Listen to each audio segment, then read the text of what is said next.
Hello, আসসালামু আলাইকুম। আজকে আমাদের বিকাম নেটওয়ার্ক ইঞ্জিনিয়ার্স ব্যাচ ওয়ানের ডে 6-19। ওকে। তো আপনারা সবাই জানেন যে আমাদের একটা ব্যাচ চলছে, সেটা হচ্ছে স্কিল সেট একাডেমির পক্ষ থেকে বিকাম নেটওয়ার্ক ইঞ্জিনিয়ার্স। এটা হচ্ছে প্রথম ব্যাচের আজকে হচ্ছে 19 নম্বর দিন। বেসিক্যালি এটা হচ্ছে 32 ডেইজ এর একটা প্রোগ্রাম, রাইট? যেখানে আমরা যত ধরনের টপিক আছে সেটা সিসিএনএ প্লাস আমি বলতে পারি আর কি, ঠিক আছে? তো সিসিএনএ ক্রস করে যে টপিক, অর্থাৎ এই কোর্স করলে একজন ফ্রেশার সে একজন প্রফেশনাল নেটওয়ার্ক ইঞ্জিনিয়ার হতে পারবে ইনশাল্লাহ। তো যাই হোক, যারা আজকে নতুন এই ভিডিওটা দেখছেন আমাদের ইউটিউবে, তারা দয়া করে ভিডিওটা পছন্দ হলে অবশ্যই লাইক করবেন, কমেন্ট করবেন এবং আপনাদের ফ্রেন্ডদের মাঝে এটা শেয়ারও করতে পারেন, রাইট? তো যারা আজকে ফার্স্ট দেখছেন তারা হচ্ছে এর আগের প্রিভিয়াস ভিডিওগুলো দেখবেন। 1 থেকে 18, 18 ডেইজের ভিডিও অলরেডি দেয়া আছে আমাদের ইউটিউব চ্যানেলে। এবং আজকে হচ্ছে আমাদের ডে 19। আজকে দেখবো আমরা নেটওয়ার্ক অ্যাড্রেস ট্রান্সলেশন। তো এটা হচ্ছে আমাদের টপোলজির আগে আমরা একটা থিওরি দেখে তারপর আমরা কনফিগারেশনে আসবো, রাইট? তাহলে আমি যদি থিওরিতে যাই, এখানে দেখেন আমার থিওরি দেয়া আছে, নেটের টাইপ দেয়া আছে, প্লাস হচ্ছে কনফিগারেশন দেয়া আছে। তো আমি আজকে এখানে দেখছি যে বেসিক্যালি আমরা দেখব যে নেট আসলে কেন প্রয়োজন পড়লো, রাইট? তাহলে নেটওয়ার্ক প্রয়োজন পড়ছে কেন? তাহলে নেট ফুল ফর্ম কি? Network address translation, right? তাহলে নেটওয়ার্ক অ্যাড্রেস ট্রান্সলেশন এখন এটা কেন প্রয়োজন পড়লো? তাই এটা আমরা জানি, এর আগের ক্লাসগুলোতে আমরা দেখেছি যে আমরা আইএনএ আমাদেরকে পাবলিক আইপি অ্যাসাইন করে থাকে, রাইট? এবং প্রত্যেকটা পাবলিক আইপির জন্য আমাদেরকে পে করতে হয়। অর্থাৎ আপনি আপনার লোকাল আইএসপির কাছে যদি রিয়েল আইপির মাধ্যমে ইন্টারনেট ইউজ করেন বা তাদের কাছ থেকে ইন্টারনেট পারচেস করেন, সেক্ষেত্রে আপনাকে পাবলিক আইপির জন্য আপনাকে পে করতে হয়। তো আমরা যখন আমাদের এই ইন্টারনেট আবিষ্কার হলো, ইন্টারনেট বানানো হলো, অর্থাৎ আমরা জানি আগে থেকে যে আরপানেট। তো এই আরপানেটই প্রথমেই আপনার এই ইন্টারনেট বা আরপানেট ফার্স্টে এটা আবিষ্কার করে, তারপরে এটাকে নিয়ে আস্তে আস্তে পরে এটা গ্র্যাজুয়ালি ইন্টারনেট হয়, রাইট? এটা আমাদের আর্লিয়ার ভিডিওগুলোতে আমরা দিয়ে রেখেছি, ঠিক আছে? তো আরপানেট আরপানেট আবিষ্কার করার পর, রাইট, টিসিপি আইপি আবিষ্কার করার পর তখন কি হলো যে আমার public IP to public IP communication start হলো। অর্থাৎ আপনার আপনি একজন অফিসের 5 জন যদি ইউজার থাকে, একটা রাউটার থাকে, তাহলে আপনাকে IP/24 এর আইপি নেওয়া লাগতো, রাইট? তো আলটিমেটলি দেখা যাচ্ছে যে অর্থাৎ অনেক আইপি আপনাকে ইউজ করতে হচ্ছে, রাইট? আপনাকে রিয়েল আইপি ইউজ করা লাগছে, রাইট? তো আপনার যদি 5টা দরকার পড়ে আর আপনি নিচে /24 অর্থাৎ হচ্ছে 254টা আইপি, সেক্ষেত্রে আপনাকে কি আপনার 5টা আইপি ইউজ করলেও ধরেন আপনার 249টা আইপি থেকে যায়, রাইট? তো এই ক্ষেত্রে আপনার আইপির ওয়েস্টেজ হচ্ছিল। তো আইপি যেহেতু আমাদের 32 বিটের আমরা জানি, এবং 32 অর্থাৎ 2 টু দি পাওয়ার 32 করলে আমরা 4 পয়েন্ট কত 3 বিলিয়ন আইপি আমরা পাই, রাইট? তো ইন্টারনেট যখন আবিষ্কার হলো, আবিষ্কারের পর এলোমেলো ভাবে অনেক আইপি ইউজ কিন্তু হয়ে গিয়েছিল, রাইট? অর্থাৎ আইপি ওয়েস্টেজ আগেই অনেক বেশি হয়ে গেছে। তা 1990 নব্বই আসার পর তাদের রিয়েলাইজ হলো যে ইন্টারনেট যেভাবে গ্রো করছে, এভাবে আসলে চলতে থাকলে আমাদের 4.3 বিলিয়ন আইপি অ্যাড্রেস কিন্তু এটা ফুরিয়ে যাবে, রাইট? তো আমাদেরকে কোনো একটা ওয়ে আউট বের করতে হবে, যাতে করে আমাদের যে যতগুলো ইউজার আমাদের ইন্টারনেটে কানেক্ট হবে তাদেরকে যাতে আমরা আইপি অ্যালোকেট করতে পারি, রাইট? তো এটা হচ্ছে 1994 সালে এই ন্যাট কনসেপ্টটা নিয়ে আসা হলো। আর যখনই ন্যাট কনসেপ্টটা আসছে, এবং এটা কিন্তু আরএফসি আছে একটা 1918। আপনি যদি ইন ডিটেলস ন্যাট নিয়ে পড়তে চান বা পাবলিক প্রাইভেট আইপি অ্যাড্রেস নিয়ে পড়তে চান, সেক্ষেত্রে আপনি আরএফসি 1918 এটা গুগলে পেয়ে যাবেন আপনি, রাইট? তো এখানে আপনার যখনই নেট কনসেপ্টটা আসছে, রাইট, নেট কনসেপ্টটা আসার পর আইএনএ কি করলো? আইএনএ এ কি করছে, প্রাইভেট আইপি অ্যালোকেট করছে, অর্থাৎ রাউটারের কাছে কিন্তু কোনো আইপি প্রাইভেট অথবা পাবলিক না। রাউটারের কাছে আইপি মিনস হচ্ছে 32 বিটের একটা আইপি, রাইট? তো এখানে আমরা জানি যে এ বি সি ডি অনেক ক্লাসের আমাদের আইপি আছে, ওখান থেকে আইএনএ কি করেছে, আমাদেরকে প্রাইভেট আইপি অ্যাড্রেসের জন্য সে তিনটা, এখানে দেখেন, সাবনেট অ্যালট করে দিয়েছে, এটা প্রাইভেট আইপির জন্য, রাইট? তাহলে 10.0.0/28.172.16.0/12.192.168.0.0/16, এই তিনটা আইপি হচ্ছে আমাদের প্রাইভেট আইপি। অর্থাৎ আপনি যদি পাবলিক আইপি, আপনার আইএসপির কাছ থেকে যে আইপিটা নেবেন সেটার জন্য আপনাকে পে করতে হবে, বাট আপনি ল্যানে যতগুলো আইপি ইউজ করবেন ল্যান সাইডে, রাইট, সেই ল্যান্ড সাইডের আইপির জন্য আপনাকে কোনো পে করা লাগবে না, আপনি এই যে কোনো ব্লকের আইপি ইউজ করবেন। কিন্তু সমস্যা হচ্ছে যে এই প্রাইভেট আইপি গুলো রাউটেবল না, ইন্টারনেট আপনি এই আইপি দিয়ে পাবেন না। অর্থাৎ আপনি আপনার রাউটার, এখান থেকে আপনার রাউটার কানেক্টেড কার সাথে, আইএসপি রাউটারের সাথে, রাইট? তাহলে আইএসপি রাউটারে কখনো এই রাউট গুলো বা এই আইপি গুলো তার রাউটিং টেবিলে থাকবে না, যার কারণে আপনি এখান থেকে কোনো ইন্টারনেট যাওয়ার জন্য আপনি এটাকে রাউটও দেন, তারপরও আপনার এই রাউটটা যেহেতু আইএসপি রাউটিং টেবিলে থাকবে না, তাহলে এই আইএসপির সাথে উপরে যে আইএসপি আছে তাদের কাছেও থাকবে না। অর্থাৎ যেহেতু এটা ইন্টারনেটে রাউটেবল আইপি না, যার কারণে আপনার ইন্টারনেটে কোনো আইএসপি বা কোনো রাউটারের কাছে এই রাউটিং টেবিলে তাদের রাউটগুলো থাকবে না বা এই আইপি গুলো থাকবে না, যার কারণে আপনি এই ট্রাফিকটা পাঠায় দিলেও চলে যাবে কিন্তু রিটার্ন ব্যাক করে আসবে না, রাইট? কারণ ড্রপ হয়ে যাবে না। এই কারণে আপনার এই প্রবলেমটা সর্ট আউট করার জন্য যে আমার ইউজার অযথা, সে যাতে করে এই প্রাইভেট আইপি আইএসপির দিকে রাউট দিতে না পারে বা ট্রাফিক যেতে না পারে, সেই জন্য তারা কি করে, এখানে এসিএল দিয়ে থাকে। প্রত্যেকটা আইএসপি তারা কি করে, এসিএল দিয়ে দেয়। অর্থাৎ তারা যে আইপিটা দিয়েছে, সাপোজ এখানে আমি যদি বলি 203.1.1.1 তাদের ওদিকে বসানো, আর আপনাকে দিয়েছে ধরেন 203.1.1.2, তাহলে সে এসিএল দিয়ে দিবে যে 203.1.1.2 ছাড়া অন্য কোনো আইপি, অর্থাৎ সোর্স বেসড এসিএল তারা দিয়ে দেয়, এইটা ছাড়া অন্য কোনো আইপি কে তারা তার রাউটারে এন্টার করতে দেবে না। ঠিক আছে? তো এই হচ্ছে আপনার প্রাইভেট আইপি অ্যাড্রেস। এখন প্রাইভেট আইপি অ্যাড্রেস তাহলে আমার ইন্টারনেটে যাবে কি করে, রাইট? তাহলে এই ইন্টারনেটে যাওয়ার জন্য আমাদের এই কনসেপ্টটা তখন নিয়ে আসা হলো যে নেটওয়ার্ক অ্যাড্রেস ট্রান্সলেশন। তাই নেটওয়ার্ক অ্যাড্রেস ট্রান্সলেশনটা এ কি করে, প্রাইভেট আইপি কে পাবলিক আইপিতে ম্যাপ করে দেয়, অর্থাৎ কনভার্ট করে, ট্রান্সলেট করে। দেখেন নেটওয়ার্ক অ্যাড্রেস, তাহলে আমাদের কাছে কি নেটওয়ার্ক অ্যাড্রেস বলতে কি বোঝায়, আইপি অ্যাড্রেস, এটাকে সে কি করে ট্রান্সলেট করে, অর্থাৎ প্রাইভেট আইপি কে পাবলিক আইপিতে, আবার পাবলিক আইপি কে সে প্রাইভেট আইপিতে কনভার্ট করে দেয়, এতটুকুই সে করে, রাইট? তাহলে পাবলিক আইপি টু প্রাইভেট, আবার প্রাইভেট আইপি টু পাবলিক। তাহলে আমরা ন্যাটের টাইপস যদি পড়ি, তাহলে আমাদের নেটের টাইপস বেসিক্যালি, আমি একটা হচ্ছে আমাদের নেট আর একটা হচ্ছে প্যাট, ওকে? তারপরে হচ্ছে আমার একটা স্ট্যাটিক নেট, একটা হচ্ছে ডায়নামিক নেট। ঠিক আছে, তাহলে আমরা এটা দেখব। তাহলে নেট হচ্ছে, দেখেন, নেট বলতে আমরা কি বুঝি, নেট বলতে হচ্ছে আমাদের net only layer 3 address modify or changes. ঠিক আছে, শুধু আইপি চেঞ্জ হবে, নেট হচ্ছে শুধু লেয়ার 3 অ্যাড্রেস, অর্থাৎ আইপি অ্যাড্রেস চেঞ্জ হবে, কোনো পোর্ট অ্যাড্রেস চেঞ্জ হবে না। কিন্তু প্যাট অর্থাৎ পোর্ট অ্যাড্রেস ট্রান্সলেশন, নেট মানে নেট অ্যাড্রেস ট্রান্সলেশন এবং প্যাট হচ্ছে পোর্ট অ্যাড্রেস ট্রান্সলেশন।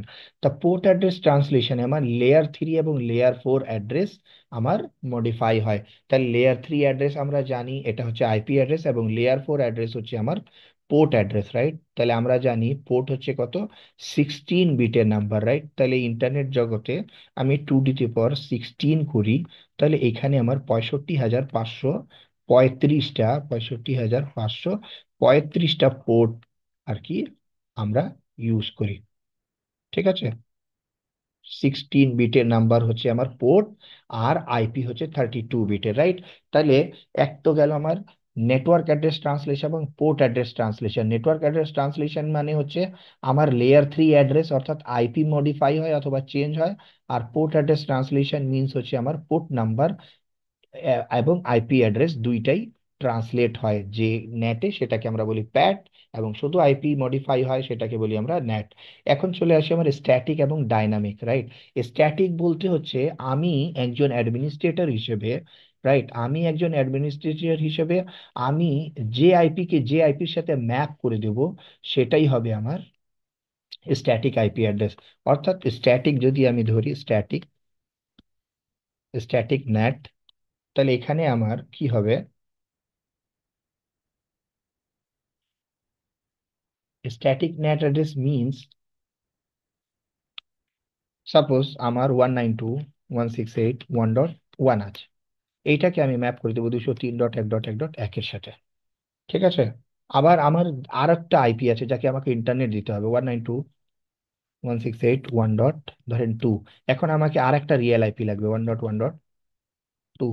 আবার আপনার কাছে যদি আরো কোনো আইপি থাকে যাকে আপনাকে ইন্টারনেট দিতে হবে, ধরেন আপনি 3 নাম্বার যে আইপি আছে তাকেও আপনি ইন্টারনেট দেবেন, তাহলে আপনাকে নতুন আর একটা আইপি লাগবে। ঠিক আছে? তাহলে আপনার আমার যে প্যাট স্ট্যাটিক নেট, এখানে আমরা কি করছি? স্ট্যাটিক নেটে আমাদেরকে প্রত্যেকটা প্রাইভেট আইপির জন্য প্রত্যেকটা পাবলিক আইপি আমাকে অ্যাসাইন করতে হচ্ছে। তাহলে আলটিমেটলি আমার যে প্রবলেমটা ছিল যে আমাদের আইপি শর্টেজ হয়ে যাবে, এই প্রবলেমটা কিন্তু এটা দিয়ে সলভ হচ্ছিল না, রাইট? এটা দিয়ে কিন্তু আমার সলভ হচ্ছে না। কারণ আমাকে স্টিল নাও এখনো কিন্তু আমাকে ইন্টারনেটে যাওয়ার জন্য আইপি লাগছেই। এটা কি হয়ে গেল? প্রাইভেট থেকে পাবলিকে আমি জাস্ট আমার কনফিগারেশনটা বেড়ে গেছে, রাইট? আমি যদি এখানে কনসিডার করি যে দেখেন আমার এখানে এই আইপি এই ল্যাপটপ আছে, এখানে 192.168.1.10, এখানে 192.168.10, এখানে 192.168.10, রাইট? এখানে 192.168.1.30। এখন এই যে গুলোকে আমি যদি ইন্টারনেটে পাঠাতে চাই, তাহলে আমাকে কি করতে হবে? এখানে আমার পাবলিক আইপি লাগবে, রাইট? তাহলে আমি 3 জনকে পাঠাতে গেলে আমার এখানে 3টা পাবলিক আইপি লাগবে, অর্থাৎ 101.1.2 3 4, রাইট? তাহলে আলটিমেটলি আমার প্রবলেম কিন্তু সলভ হচ্ছে না, স্টিল নাও আমাকে এখন আইপি যতগুলো দরকার ছিল ততগুলো লাগছেই। তাহলে এই প্রবলেমটাকে সলভ করার জন্য আমরা কি করলাম? আচ্ছা, এই স্ট্যাটিক নেট আমরা এখন দেখলাম, রাইট? স্ট্যাটিক নেট মিন্স আমি অ্যাডমিনিস্ট্রেটর হিসেবে, রাইট, আমি রাউটারে যাব, রাউটারে যায় আমি প্রত্যেকটা আইপির জন্য প্রত্যেকটা প্রাইভেট আইপির জন্য প্রত্যেকটা পাবলিক আইপি আমি অ্যাসাইন করে দেবো। তাহলে এইটাতে আর একটা প্রবলেম হচ্ছে কি, যে সাপোজ আমি স্ট্যাটিক নেটই করলাম, আমার আইপি শর্টেজের প্রবলেম এটা সলভ করলো না, বাট এখানে আর একটা প্রবলেম হয়ে যাচ্ছে, রাইট? যে আমি স্ট্যাটিক ভাবে আমি ম্যাপ করে দিচ্ছি 192.168.1.2। ঠিক আছে? এখন সাপোজ কোনো একদিন আমার এই 192.168.1.2 আইপিটা আসলো না, রাইট? অর্থাৎ আমি এখানে যদি লক্ষ্য করি যে এই আইপি আমার ম্যাপ করা আছে, এই আইপি ম্যাপ করা আছে একটা রিয়েল আইপির সাথে, এই আইপিও আমার ম্যাপ করা আছে একটা রিয়েল আইপির সাথে। সাপোজ 192.168.1.20 এই ইউজারটা একদিন আসলো না অফিসে, রাইট? তাইলে এই আইপিটা এখন আমার ইউজার আরও তো আছে, রাইট? আমার কি এখানে আরো ইউজার আছে, এই যে এখানে দেখেন 1.40 আছে। এখন আমি চাচ্ছি যে এই যেহেতু 192.168.1.20 আছে, তাহলে আমি কি করব এখন? এই যেহেতু আমার আসে নাই ওই দিন, আমি কি করব এখন? তাহলে এই আইপির সাথে যে আইপির ম্যাপ করা আছে আমার, রাইট, অর্থাৎ 192.168.1.20-র সাথে আমার পাবলিক যে আইপিটা ম্যাপ করা আছে, সেই আইপিটা যাতে এইটাকে রিলিজ করে দেয় এবং ওই আইপির জায়গায় আমি 192.168.1.40-কে এই আইপির সাথে আমি ম্যাপ করে দিই। কিন্তু এটা করতে গেলে আমাকে কি আবার রাউটারে যে রাউটিং টেবিলটা, রাউটারে যে ন্যাট চেঞ্জ করতে হবে, একটা কনফিগারেশন চেঞ্জ করতে হবে, রাইট? কারণ আমাকে স্ট্যাটিক ভাবে ম্যাপ করে বলে দিতে হবে। তাহলে এটাও কিন্তু একটা প্রবলেম। ঠিক আছে? তাহলে এই প্রবলেমটা সলভ করার জন্য তারা ডাইনামিক নেট নিয়ে আসছে, রাইট? তাহলে ডাইনামিক নেট আমি যদি কনফিগার করতে চাই, তাহলে আমার দেখেন প্রাইভেট নেট কিভাবে কনফিগার করতে, স্ট্যাটিক নেট কিভাবে কনফিগার করতে হয়।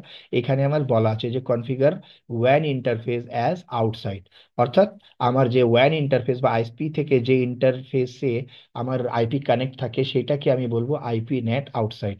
এখানে তো আইপি বসানোই থাকবে, রাইট? এখানে তারপরে আমি কি কনফিগার ল্যান সাইড, অর্থাৎ ল্যানের যে আইপিটা যে ইন্টারফেসে বসানো থাকে ওই ইন্টারফেসে যাই আমি বলবো ইন্টারফেস, ওই ইন্টারফেস নাম্বার GI0/1 এবং দেবো আইপি নেট ইনসাইড, রাইট? এবং তারপরে আমি কি করে দেবো, map private IP address to single public IP address, right? অর্থাৎ এখানে আমার কমান্ডটা আমি যদি লিখি তাহলে সেটা হবে এরকম: IP net inside source static. আমরা এটা প্র্যাকটিক্যালি এখন দেখবো, রাইট? সোর্স স্ট্যাটিক, তারপরে আমার প্রাইভেট আইপি 192.168.1.1 বা 1.10, এবং পাবলিক আইপি অ্যাড্রেস 101.1. সাপোজ আমার 2। এইভাবে আমি যদি দিয়ে দেই তাহলে আমার এই নেট স্ট্যাটিক নেট কনফিগার হয়ে যাবে, রাইট? তাহলে এই স্ট্যাটিক নেট আমরা আগে তাহলে কনফিগার করে দেখি, তারপরে আমরা ডাইনামিক নেটে যাব, রাইট? তাহলে আমার এখানে নেটওয়ার্ক টপোলজিটা আমরা দেখাই নেই।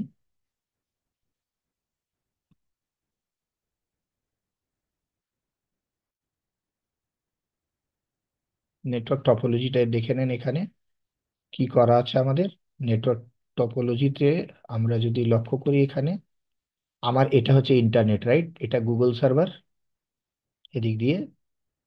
এটা হচ্ছে আমার ধরেন আউটসাইডের কোনো ইউজার, অর্থাৎ আমার বস, এটা হচ্ছে বাইরে ইউএসএ তে আছে, রাইট?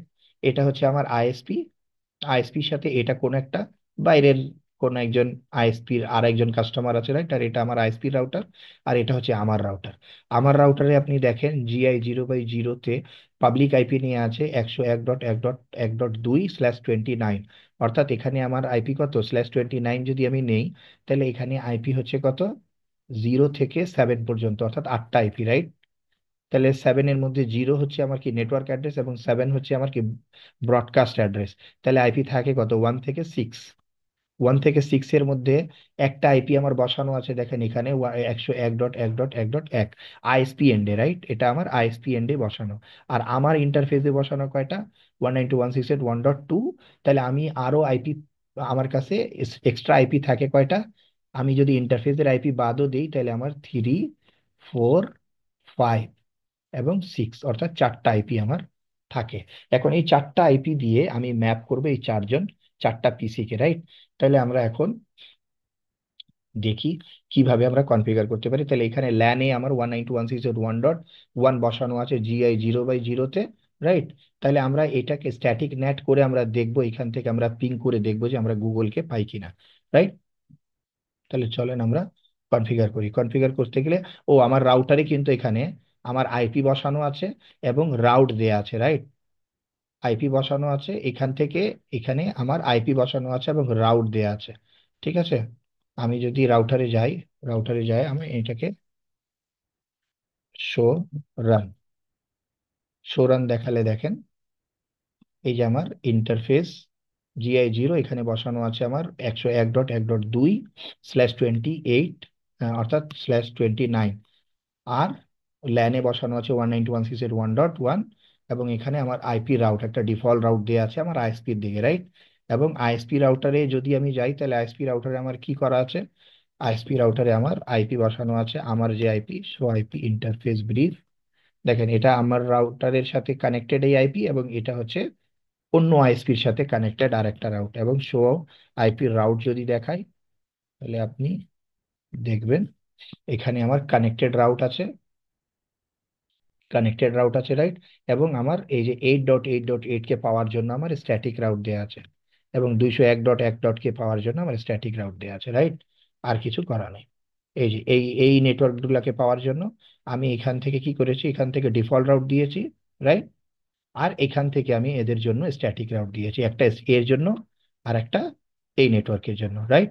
রাউট থেকে। তাহলে আমার এই হচ্ছে আমার রাউটারের কনফিগারেশন। এখন আমি এখানে আসলাম, আসার পর আমি যদি এই পিসিতেই যাই, এই সার্ভারেই যাই, সার্ভারে যাই, বা এখান থেকে আমি